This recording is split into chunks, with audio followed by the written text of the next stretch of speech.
Mathematics 10th class के लिए। चलिए फर्स्ट क्वेश्चन देखिए, find the mode of the following data. इसका मोड फाइंड आउट करना है। एक गिवन है, यहाँ पर आपको गिवन लिखना है।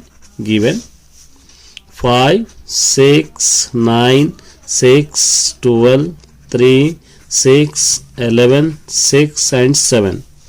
मोड का मतलब क्या होगा, जो ज्यादा टाइम रिपीट होगा वो मोड होगा।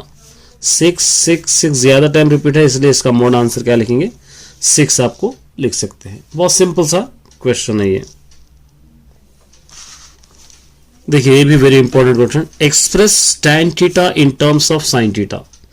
tan थीटा को आप sin थीटा में आपको लिखना है, तो यहां पर tan theta is equal to, एक फॉर्मूला आपके पास है sin theta by cos theta, आप इसको लिख सकते हैं sin theta by cos theta. यहां पर कुछ फॉर्मूले आपके बनते हैं, देखिए sin square theta plus cos square theta is equal to 1, एक फॉर्मूला आपके पास है।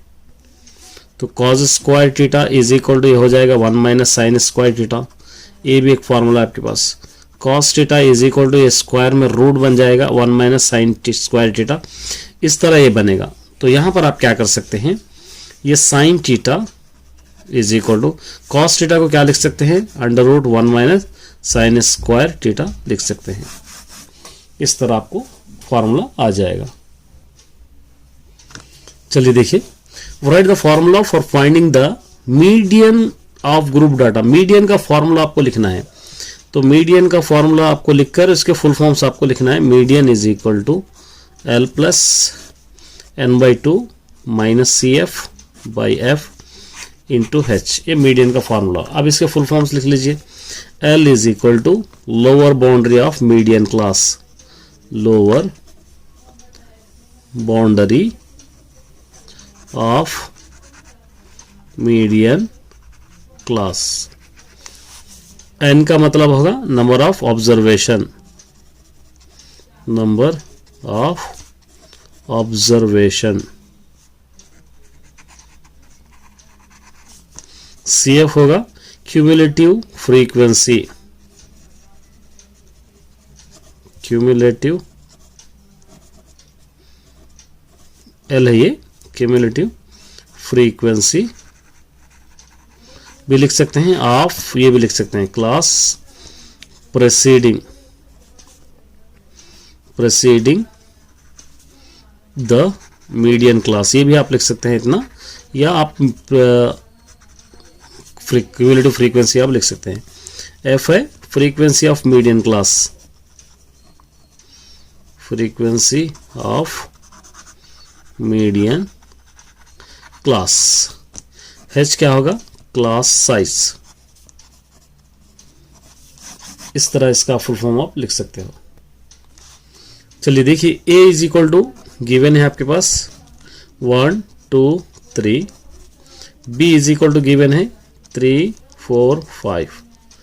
आपको A minus B, B minus से फाइंड आउट करना है। A माइनस बी अगर आप कर रहे हैं तो A की वैल्यू 1 2 3 माइनस B की वैल्यू है 3 4 5। दोनों में जो सेम है वो कट करके फर्स्ट में जो बच रहा है वही लिखना है 1 2। B माइनस ए आप कर रहे हैं तो B माइनस ए, B की वैल्यू पहले लिखेंगे 3 4 5 माइनस A की वैल्यू लिखेंगे 1 2 3। दोनों में जो सेम है वो लिखेंगे, आंसर 4A 5। इस तरह आप इसको लिख सकते हैं। चलिए एक और क्वेश्चन है, देखिए यहां पर -3 0 I 2 और the zeros of the polynomial, इसके जीरो से ही है। -3 0 2 इसके जीरो से A एंड C आपको फाइंड आउट करना है। बहुत सिंपल सा क्वेश्चन है। देखिए सबसे पहले आपको ये गिवन सोल्यूशन का फॉर्म लेना है। ये गिवन सोल्यूशन किस फॉर्म में होगा, गिवन सोल्यूशन ये फॉर्म में ax³ plus bx² plus cx plus d, ये फॉर्म में है। अब उसके बाद यहाँ पर उसी तरह ये क्या दे रखा है, px is equal to x³ plus a minus 1 into x² plus bx plus c दे रखा है। उसके बाद वैल्यूज गिवन क्या दे रखा है, वैल्यूज -3 0 2 दे रखा है। तो यहाँ पर आपको लेना है sum of the zeros, sum of the zeros. ये अल्फा होगा, ये बीटा होगा, ये गामा होगा, ठीक है। और उसी तरह यहाँ पर क्या होगा, alpha plus beta plus gamma is equal to minus b by a. यहाँ पर a इज इक्वल टू कुछ भी ना हो तो 1 होगा, b इज इक्वल टू होगा a minus 1, c is equal to होगा b, d और d इज इक्वल टू होगा c। ये वैल्यूज है। तो अब यहाँ पर alpha plus beta plus gamma यहाँ से आप ले सकते हैं -3 plus 0 plus 2 is equal to minus b, यहाँ से minus a minus 1 by a 1 है, ये दोनों को माइनस कीजिए 1 इज इक्वल टू यहाँ से क्या होगा minus a plus a 1, a is equal to minus a is equal to 1, इस तरफ ला लेंगे -1 minus a is equal to यहाँ पर से ये -1 होगा, -3 प्लस 2 -1, ये minus a minus 2 minus plus 1 होगा, इस तरफ ला लेंगे -1 तो ये -2 होगा, ये दोनों कैंसिल हो जाएंगे, a इज इक्वल टू 2। तो product of the zeros, product of the zero short form में लिख रहा हूँ मैं, प्रोडक्ट ऑफ द जीरोस क्या होंगे, alpha beta gamma is equal to minus D by A, -3 into 0 into 2, ये मल्टीपल फॉर्म में, और माइनस डी यहाँ पे c है, ठीक है, तो c होगा, ये माइनस डी यहाँ पे क्या है c है, तो आप क्या लेंगे c बाई a1, ये पूरा क्या होगा -3 इंटू 0 0 होगा, ये c होगा, c is equal to answer क्या होगा 0। इस तरह आप इसको लिख सकते हैं।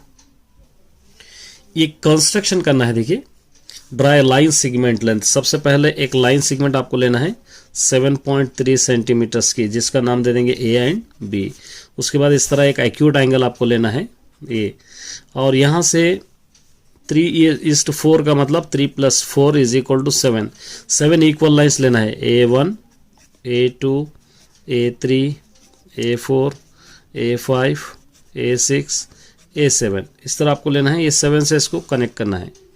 कनेक्ट करने के बाद यहाँ पे एक आर्क ड्रॉ करके, पहला नंबर 3 है, 3 से एक आर्क ड्रॉ करके ये दोनों नाप के इसको कट करके यहाँ से मिलाना है। इस तरह आप इसको डायग्राम बताना है। मेरा चैप्टर में देख लीजिए, मेरा वीडियो अगर आप देख लेंगे तो ये कंस्ट्रक्शन किस तरह आएगा आप